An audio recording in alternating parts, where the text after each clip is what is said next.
Salam değerli abituriyentler. Fizikadan tekrar kampımızın 7. günündəyik. Bugün DİMİN 2025-ci il tarixində fizika fənnindən keçirmiş olduğu sınav imtahanının suallarına baxacaq. Videoyu keçməzdən əvvəl videomu bəyənib kanalıma abunə olmağı unutmayın. Gəlin başlayaq. Bir nömrəli sualda mənə deyir ki, təpələrində şəkildə göstərilən nöqtəvi yüklər olan kvadratın mərkəzində yerləşən müsbət nöqtəvi yükə təsir edən əvəzləyici qüvvə hansı istiqamətdə yönəlir? Bu, elektrik yükünə aid olan bir, belə deyim ki, sualdır. Burada bir-birlərini itələmə və cəzb etmələrinə görə baxırıq. Bu müsbət yükdür, bu da müsbətdir. Müsbət yükü itələyir. Baxın belə. Bu mənfi, bu müsbət bir-birlərini cəzb edər. Bu müsbəti itələyər. Baxın bu formada. Bu mənfi ilə də bu müsbət bir-birini cəzb edər. Yekunda əvəzləyicim tən ortadan yuxarı yönələr. Yəni 31-də cavab olar A variantı. 32. Newton vur metr bölünsün Pascal ifadəsi hansı fiziki cəmiyyətin vahidinə uyğundur? Newton vur metri saxlayaram. Pascalın açışı Newton bölünsün metr kvadratıdır. Newton qalır metr kvadratı sürətə. Bunlar gedir metr kubu alıram. Metr kubu da həcmin vahididir. Yəni cavab olur Y variantı. Keçək 3 nömrəli suala. Hansı qüvvənin təsiri ilə bir cins disk yalnız irəliləmə hərəkət edə bilər? Bu statikanın əsaslarına aid olan bir sualdır. Bizdə iki şərt var.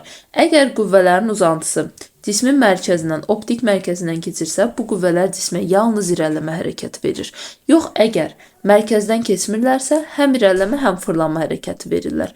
Mən deyir, yalnız irəliləmə versin. Yəni uzantısı mərkəzdən keçən qüvvə lazımdır. F5 keçmir. F1'in uzantısı keçir. Deməli, bir F1'dir. F2 keçmir. F3'də keçmir. F4'də keçmir. Cavab F1'dir. Yəni D variantıdır. 34. Tezliyi tənzimlənən dəyişən cərəyan generatorundan qidalanan dövrənin sxemi verilmişdir. Tezliyin müəyyən qiymətində hər iki lampa eyni cür közərir. Tezliyi azaltdıqda lampaların közərməsi. Birinci lampaya qoşulmuş aktiv müqavimətdir, rezistordur. Aktiv müqavimətin cərəyan şiddəti, gərginliyi, müqavimətin özü nüdən, omeqadan, T'dən asılı deyil. Ona görə tezliyi azaldanda aktiv müqavimətdəki lampanın parlaqlığı dəyişməz. Digərinə gələndə görürəm kondensatordur. Yəni tutum müqavimətidir. Onda İM üçün yazaram ki, UM bölünsün XC. XC'ni də 1 bölü omega C ilə açsam, UM omega C. Görürəm ki, omeganın 2 pi nü ilə açaram. UM vurulsun 2 pi nü C. Burada İM nü ilə düz asıdır. Tezliyi azaldıramsa cərəyan şiddəti də azalır. Cərəyan şiddəti azalırsa lampanın parlaqlığı da azalar. Dəyişməz azalar, cavabı götürərəm Y variantı. 35. Elektron bir cins maqnit sahəsinin induksiya xətləri istiqamətində sahəyə daxil olur. Elektronun kinetik enerjisinin zamandan asıllıq qrafiki hansıdır?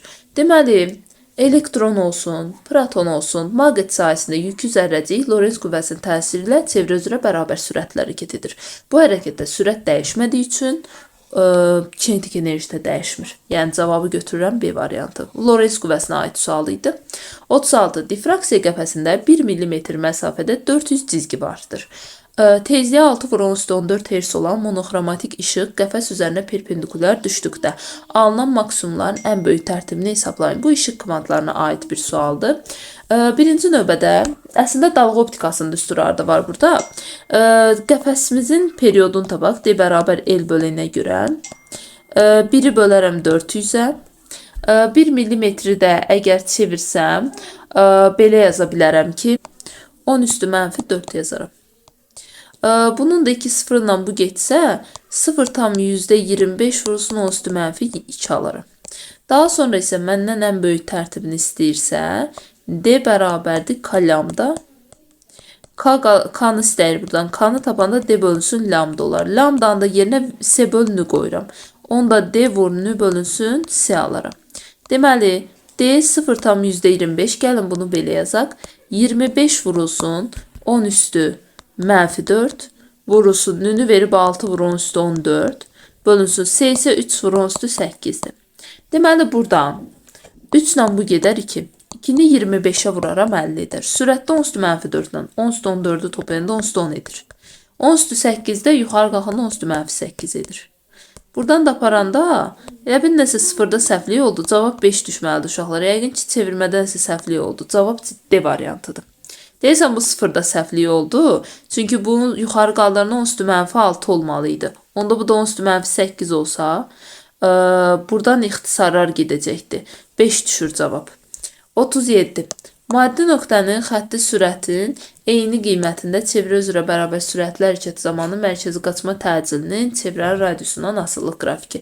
Xətti sürətin eyni qiymətində sürət sabitdirsə yazıram a bərabər v kvadrat bölür. V sabitdir, onda a yerlə tərs mütənasib asılı olur. Yəni cavabı götürürəm Y variantı. Bu çevrəyə aid bir sual idi. 38. Toplayıcı nazik linzadan həqiqi xəyala qədər məsafə hansı ifadə ilə təyin olunur? Linzadan xəyala qədər olan məsafə, yəni məndən kiçik f istəyir. Toplayıcı linzadır. Həqiqi xəyal üçün şərt yazıram. 1 bölünsün f bərabərdir. 1 böl d, üstə gəlsin 1 bölünsün kiçik f. Məndən bu kiçik f istəyir. 1 bölünsün kiçik f bərabərdir. 1 bölünsün f, çıxılsın 1 bölünsün d. Bunu ortaq məxrəc etsəm f d, sürətdə də olur d çıx f. Buradan da kiçik f-i tapanda alaram f d bölünsün, d çıxılsın f. Bu həndəsə optikaya aid bir sualdır. Cavabı da götürürəm B variantı. Keçək növbəti suala. 39. Hansı qrafik elektromaqnit şüalanma selinin sıxlığının şüalandırıcı nöqtənin mənbəyədək olan məsafədən asılılığı? Baxın, normalda şüalanma selinin sıxlığının düsturu P bölü S-dir. S-dən nöqtənin mənbə olduğu üçün pi-r kvadrat 4 pi-r kvadratından açıram. Onda R-lə tərs kvadratik asılı olmalıdır. Yəni cavabı götürərəm C variantı. Keçək 40 nömrəli suala. Sıxlığı suyun sıxlığından böyük olan cisim suyun daxilində ipdən asılmışdır. Su qabdan boşaldılarkən suyun səviyyəsinin hansı intervalında cismə təsir edən Arximet qüvvəsi azalar deyir. Deməli uşaqlar, burada bir məsələ var. O da nədir? Burada baxmalıyıq ki, su boşaldılır. Onda burada su boşaldıqca bizdə nə istəyir? Arximet qüvvəsi azalar. Arximet qüvvəsinin düsturu Rho maye və batan J'dir. Yəni mən burada mayenin sıxlığı dəyişmir. Baxıram batma hissəsinin dərinliyinə. Yəni batan hissənin həcminə. C-dən D-yə qədər su boşandı, cismin mayedə batma hissəsində heç bir dəyişiklik olmur. Yəni Arximet dəyişmir. Lakin C-dən B-yə doğru getdikcə cisim yavaş-yavaş suyun üzərində qalır. Yəni batan hissəsinin həcmi azalır. Və batan azalırsa Arximet də azalır. Yəni yalnız olur B-si. Digər hissələrdə kənarda qaldığı üçün yenə V həcm dəyişmir. 41. Arximet qüvvəsinə aid sual idi. Eyni mis kuporosu məhlulu olan iki elektrolitik vannanın elektrodları arasında gərginliklər verilib. Eyni qədər enerji sərf olunduqda vannalarda ayrılan misin kütlələri arasında hansı münasibət doğrudur? Eyni qədər enerji ayrılıbsa yazıram W bərabərdir M böl K vuru. Kütlə və gərginlik bir-birindən tərs asıdır. Nisbət quraram. M1-in M2-yə nisbəti bərabərdir U1-in U2-yə nisbətinə. U2-nin U1-ə nisbətinə. U2-ni 3 U verib, U1-i də U. Bunlar gedir, M1 bərabər olur 3M2-yə və yaxud M2 bərabərdir M1 bölünsün 3-ə. Bu da elektrolitlərdə elektrik cəryanına aid bir sualdır. Keçək 42. Bir cism aql sahəsində çevrə üzrə hərəkət edən verilmiş yükü zərrəciyin sürəti 4 dəfə azaldarsa period. İstəyir period olsun, istəyir tezlik olsun. Yalnız bu düsturdakı kəmiyyətlərlə asılıdır. Periodun düsturu 2πm böl kübdir və period yalnız bu düsturdakı kəmiyyətlərdən asılıdır. Sürət varmı? Yoxdur. Deməli dəyişməyəcəkdir. Cavab D variantıdır. Bu da Lorentz qüvvəsinə aid bir sualdır. Keçək növbəti suala. 43 nömrəli sualda bizə deyir ki, şüşə balondakı qazın təzyiqi atmosfer təzyiqinə bərabərdir. Balonu içərisində su olan 1 və 2 qabına daxil etdikdə manometr qazın təzyiqinin dəyişdiyini göstərir. Eyler-Venn diaqramında bu hallara uyğun bəndləri müəyyən edin. 1 və 2 halı. Baxın. Birinci halda kolbadan bu tərəfdən bir qazın təzyiqi var. Bu tərəfdən isə P0 atmosfer təzyiqi var. Bunlar bir-birini tərazlaşdırır. Hər iki tərəfdə maye və qaz tərəfində mayələrin hündürlükləri eynidir. Sonra bu tərəfə gələndə, baxın, qazın təzyiqi artır ki, mayeni buradan hündürlüyə qaldıra bilib. Onda mən deyərəm ki, burada qazın təzyiqi artıb. Digər tərəfdə isə fikir verin, qazın təzyiqi azalır, atmosfer təzyiqi çoxalır. Onda da mən yazaram ki, qazın təzyiqi azalıb. Qazın təzyiqi azalıb ki, atmosfer təzyiqi mayeni bu tərəfdən belə gəlib yuxarı qaldıra bilib. İndi gəlin tapaq. Qazın təzyiqi temperaturdan düz asılıdır. Temperatur azalıb deyirsə təzyiq azalana götürməliyim, yəni ikinciyə. Kinetik enerji temperaturla 2-də 3 KT-yə görə düz asılıdır. Yəni onda hansının temperaturu artıbsa kinetiki də orada artıb. Daha doğrusu təzyiq. Temperatur artanda təzyiq də artır. Daxili enerjisi hər ikisində dəyişib. Çünki birində təzyiq artıb, birində azalıb, deməli daxili enerji də dəyişib. Təzyiq artıb birincidə. Qaz molekullarının orta kvadratik sürəti kinetiklə düz asıdır. Belə yazaram. 2/3 kT bərabərdir mv kvadratı bölü 2. Yəni sürət temperaturla düz asıdır. Temperatur da təzyiqlə düz asıdır. Əgər təzyiq azalsa, temperatur da azalıb, onda sürət də azalmış olar. Yəni 5 də bura gedir. 2, 4, 3, 1, 5. Cavabı götürərəm B variantı. Keçək növbəti sual. 44. Cismin yerinin gravitasiya sahəsində şaquli müstəvidə çevrə üzrə bərabər sürətli hərəkət etdirilir. Hansı nöqtədə cismin tam mexaniki enerjisi ən kiçik olar? Baxın uşaqlar, çevrə üzrə hərəkətdə sürət dəyişmədiyi üçün kinetik dəyişmir. 1, 2, 3, 4 nöqtələrində kinetik sabitdir. Əgər kinetik sabitdirsə, tam enerji də kinetiklə potensialın cəmidir. Kinetik dəyişmirsə, tam enerjinin ən kiçik olması üçün potensial da ən kiçik olmalıdır. Yəni, Y kinetik üstəgəl potensialdır. Əgər kinetikin qiyməti dəyişmirsə, tamın kiçik olması üçün potensial da ən kiçik olmalıdır. Potensial da mgh ilə tapılırsa əgər, Y potensialın ən kiçik olması üçün hündürlüyü ən kiçik olmalıdır. O da 2-dədir. Cavabı götürərəm D variantı. 45. Uzunluğu L0 bərabər 2 metr və en kəsiyinin sayısı 3 mm kvadratı olan məftilin mütləq uzanmasının deformasiya etdirici qüvvənin modulundan asılı qrafikinə görə Young modulunu hesablayın. Gəlin hesablayaq. Deməli, məndə düstur var ki, sigma bərabər epsilon 7. Bunu da bərabər edərəm F bölünsün S-ə. F bölünsün S-dən ilə taparam. 180-i bölərəm 3-ə. 180-i 3-ə bölərəm. Taparam ki 60'dır. Axırda çevirəcəm. Epsilon açaram. Delta L bölünsün L0 vurulsun Y ilə. Bərabər edərəm 60'a. Y-ni buradan tapanda deməli belə yazarıq ki 60 vurulsun L0 2'dir. Bölünsün delta L-mi də 4 götürərəm. 120'ni də əgər mən 4'ə bölsəm 30 düşər. Bunu da elə gigapaskaldan göstərəndə cavab edir B variant. Keçək növbəti suala. 46. H hündürlüyündən sərbəst düşən M kütləli kürəcik tərpənməz üfüqi səthdə mütləq elastiki dəyir. Orta zərbə qüvvəsinin modulu hansı ifadə ilə hesablanır? Yəni, bunun səthdə göstərdiyi zərbə qüvvəni istəyir. Gəlin bunu belə yazaq. Mütləq elastiki toquşursa əgər P bərabər 2 MV-dir. Bizdən də qüvvəni istəyirsə, yazacağım ki, P bərabərdir 2 MV, o da bərabərdir. İndi V-ni buradan açmalıyıq. Deməli, belə yazaq. Delta P-ni həm də bərabər edək FT-yə mütləq elastiki toqquşmada. Buradan nə edə bilərik? F-i taparam. Normalda alınmalıdır 2 MV bölünsün T. Lakin buradan da V-nin yerinə kök altı 2GH yazaram. 2M vurulsun 2GH bölünsün T alınır. Yəni cavabı da götürərəm A variantı. Keçək növbəti suala. 47. Hansı halda yerə maddi nöqtə kimi baxmaq olar? Yerdən günəşə qədər məsafəni hesablayarkən, yerin ölçüsü günəşə nəzərən çox kiçik olduğu üçün onu maddi nöqtə götürə bilərik. Biri götürürəm, bunlar gedir. Yer ekvatorunun uzunluğunu ölçəndə xeyr, ekvatorun uzunluğu yerdən kiçik deyil. Yerin günəş ətrafında orbitinin uzunluğunu hesablayarkən olar. Çünki yenə o günəşə görə ölçüsü kiçikdir. Yəni cavabı götürərəm B variantı. Keçək növbəti suala. 48. Elektrik tutumu məlum olan yüklənmiş kondensatorun elektrik sahəsinin enerjisini hansı cihazın göstərişinə əsasən hesablamaq olar? Elektrik tutumu məlumdur. Yüklənmişdir. W bərabərdir. Tutum məlumdursa, Q kvadrat böl 2S yazsam məsələn. Yüklənmiş kondensatordur. Yükü nə ilə tapa bilərəm? Yükü açaram. S bölü ilə və ya S kvadratı böl 2 ilə tapa bilərikmi? Tutum məlumdur. Gərginliyi onda nə ilə ölçərik? Voltmetrlə. Voltmetr yoxdur. Elektrik sahəsinin enerjisi. Voltmetr yoxdursa, başqa nə ilə tapa bilərik? Tutum məlumdursa, yükü. İT yazsaq, cərəyan şiddəti və ampermetr lazımdır onda bizə. Hə, uşaqlar, burada əgər voltmetr yoxdursa, potensiallar fərqini də elektrometrlə təyin edə bilərik də. Cavabı götürərəm Y variantı. 49. İçiksiz selenoidin daxilində maqnit sahəsinin induksiyası 2 milli-tesladır. En kəsin sahəsi 50 sm kvadrat olan selenoidə çuqun içik daxil edirsə ondan keçən maqnit seli. Gəlin birinci növbədə birinci hal üçün yazaq. Fi bərabərdir B0 vur S. Fi 1 olsun bu. Bu mənə versin 2 vur 50 100. Daha sonra ikinci qiyməti tapmaq üçün B bərabərdir mü vurulsun B0 yazaram.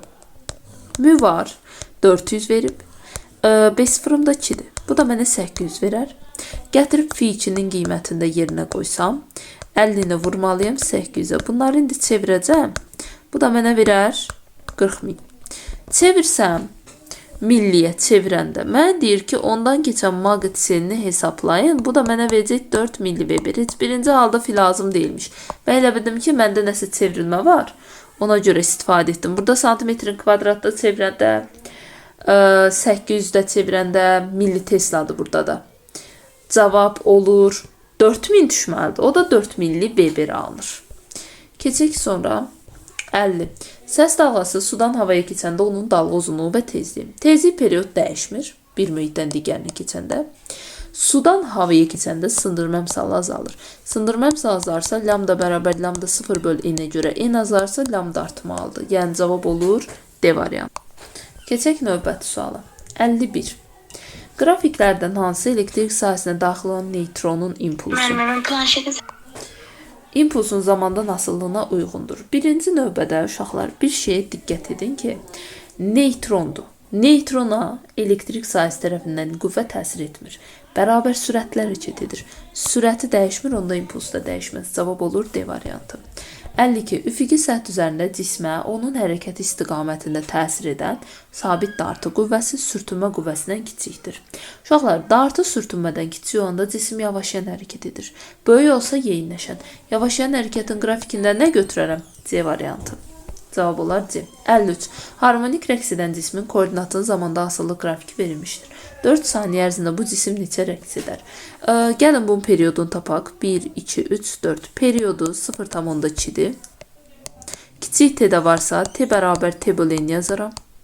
Buradan da n-i tapanda t-ni bölməliyəm böyük t-yə. T 4'dür, böyük t-də 0,2'dir. 40'ı da 2'yə bölsəm cavabı taparam 20. Deməli 20 dövr edər. Rəqslərə aid bir sual idi. 54. EHİQısı 20 volt olan elektrik mənbəyi dövrəyə qoşulduqda cərəyan şiddəti 2 amper olmuşdur. Mənbəyin daxili müqaviməti 2 ohm olarsa faydalı iş əmsalını hesablayın. Baxın uşaqlar, bu tam dövrə üçün ohm qanununa aid bir sualdır. Eta bərabərdir. Faydalı iş əmsalının düsturu epsilon IR vurulsun 100%'dir. Gəlin indi tapaq. Epsilon 20'dir. Çıxılsın i2'dir, kiçik yerimdə 2'dir. Vurulsun 100. 20'dən 4 çıxsam 16 düşər.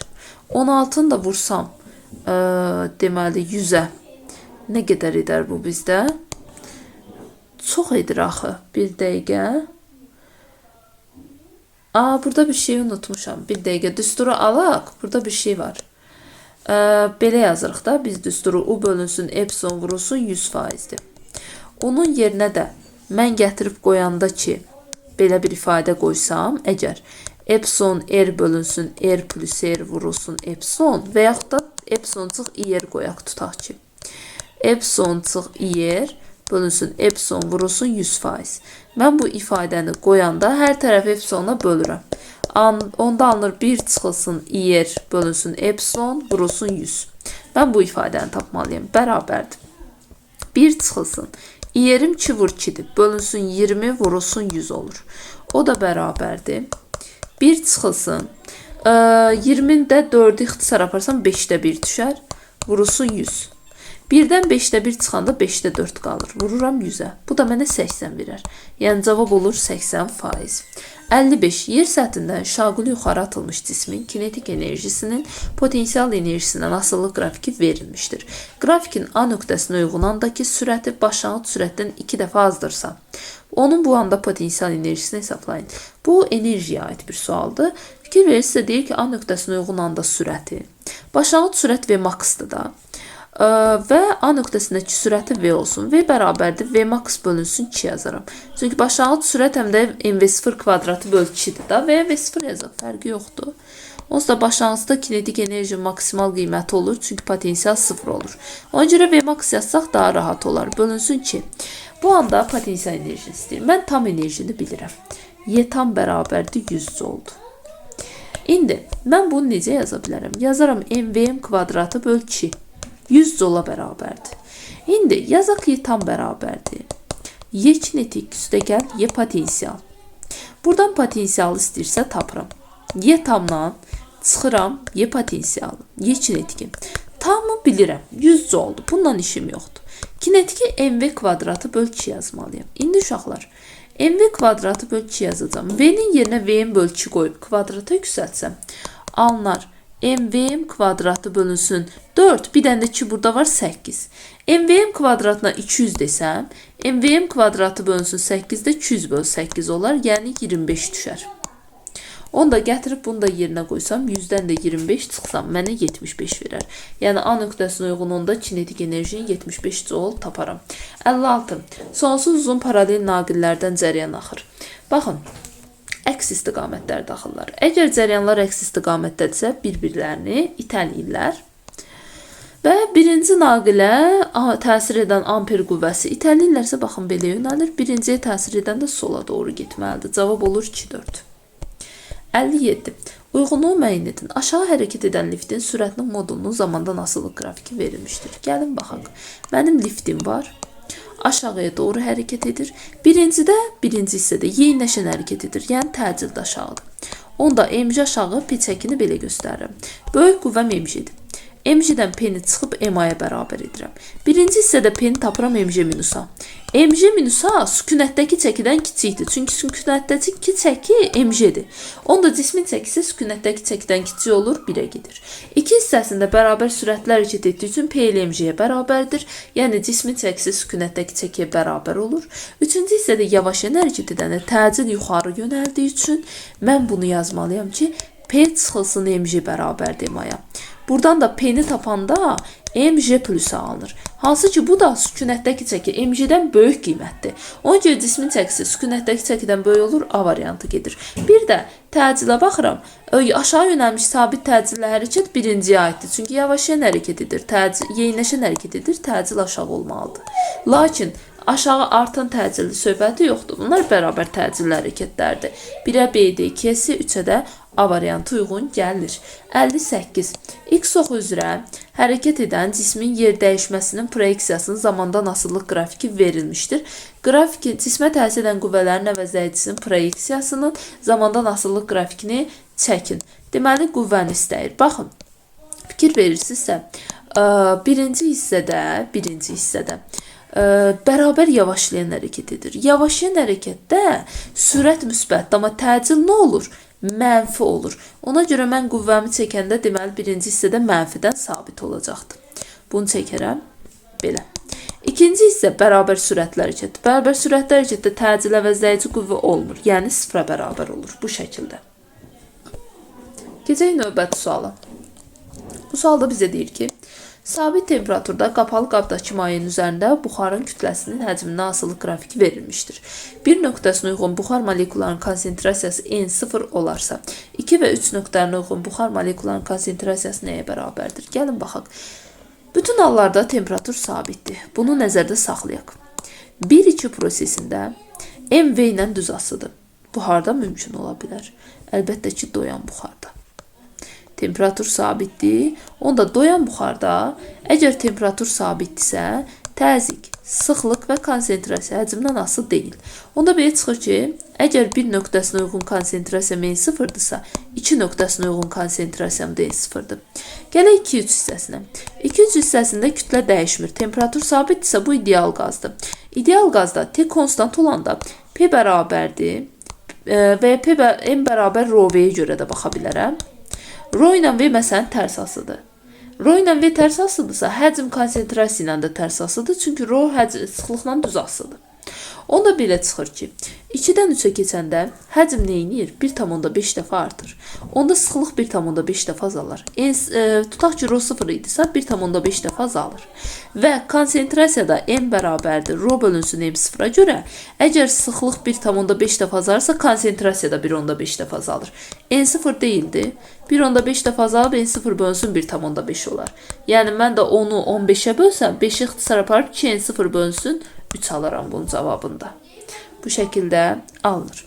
60. Sarğacdakı cərəyan şiddəti 5 amperdən 3 amperə qədər azaldıqda maqnit sahəsinin enerjisi 4 jul azalır. Sarğacın induktivliyi. Deməli, I1-i verib 5. I2-ni mənə verib 3. Enerjini verib W2 bərabər W1 çıx 4. Onda belə yazaq da uşaqlar. Delta W bərabərdir. L bölünsün 2 vurulsun. I2 kvadrat çıx I1 kvadrat. Yəni maqnit sahəsinin enerjisinin dəyişməsini yazdım. Delta W üçün W1 çıx W2-dir. Bərabərdir. L bölünsün 2 vurulsun. I2 kvadrat çıx I1 kvadrat. Gətirək yerinə qoyaq. W1 qalsın yerində. W2-nin yerinə W1 çıx 4 qoyuram. Bərabərdir. L bölünsün 2 vurulsun. I2 kvadratım 3-ün kvadratı 9 çıxılsın I1 kvadratım 25. Buradan da W1'lər gedir. Çarpaz vursam burada da mənfi var deyə bu mənfilər bir-birinə aparacaq. 8 bərabərdir. 16 elə. Eli də buradan 0,5 Henry tapmış oluram. Bu da maqnit sahəsinin enerjisinə aid bir sual idi.